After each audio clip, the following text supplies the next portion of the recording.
In the spring of 1665, London was a city teetering between vibrancy and despair.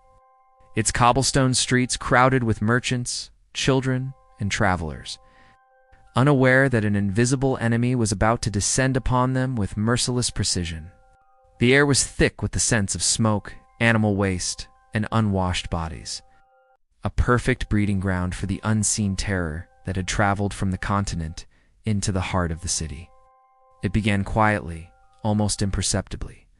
A few cases of fever, blackened swellings, and sudden deaths among the poor neighborhoods where overcrowding and filth were common. Doctors at the time could offer little explanation, attributing the disease to miasma, foul air, or divine punishment, unaware that rats and fleas carried the deadly bacterium Yersinia pestis that would soon claim tens of thousands of lives. The first whispers of plague spread like wildfire through the city, a fearful rumor that quickly became undeniable truth as bodies, piled in alleyways and homes, were abandoned by terrified families. By summer, entire parishes were engulfed in fear and illness, their streets emptied except for the carts of plague doctors. Men in strange beaked masks soaked in aromatic herbs, moving silently among the dying. They wore long waxed coats to protect themselves, yet many succumbed anyway, victims of both disease and despair. Church bells tolled constantly, calling mourners to burial grounds that could barely keep up with the mounting dead. Households were quarantined with red crosses painted on doors, warnings of sickness and the unspoken message that no one could enter or leave. Inside, families suffered alone, rationing meager food supplies while death visited without mercy, striking the young and old alike. The rich fled the city if they could, escaping to countryside estates, leaving the poor behind to endure the horror without aid or compassion. The markets grew quiet, the streets abandoned, and commerce nearly ceased, as fear strangled the lifeblood of the city.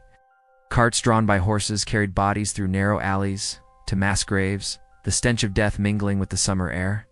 Some families burned their belongings, hoping to destroy the invisible agent that had invaded their homes, while others fled in frantic panic, leaving everything behind. The death toll mounted, reaching staggering numbers. Estimates suggest that nearly 1/5 of London's population perished in less than a year. Children were orphaned, homes abandoned, and whole neighborhoods left silent, except for the cries of the grieving. Even the Thames, the lifeline of the city, seemed tainted by sorrow, its waters reflecting the smoke from burning homes and the relentless sun above. Despite the devastation, life went on in small, desperate ways.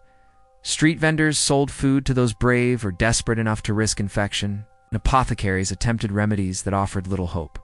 People turned to prayer, amulets, and superstitions, lighting candles, carrying charms, and seeking divine intervention against a force they could neither see nor fully understand. Doctors experimented with bleeding, poultices, and even fumigation, but nothing could halt the plague. The city's economy faltered, trade declined, and fear reshaped the very social fabric of London, leaving trust in neighbors fractured and life's rhythms shattered. By autumn, when the heat began to fade, so too did the first wave of the pestilence, leaving a city hollowed out by death, its survivors traumatized and fearful of another outbreak.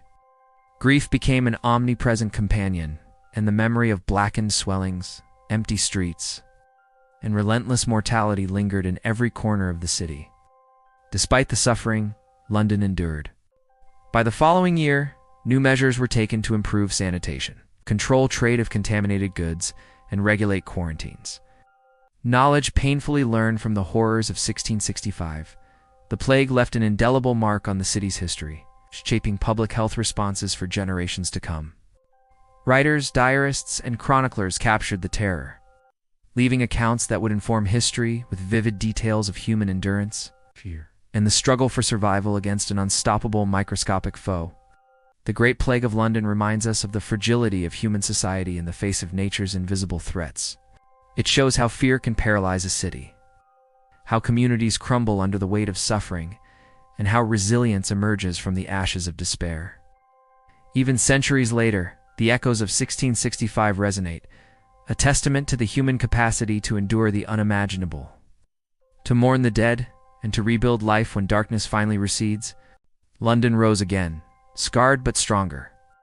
its history forever marked by a year when death walked openly among the living, and survival became a story in itself.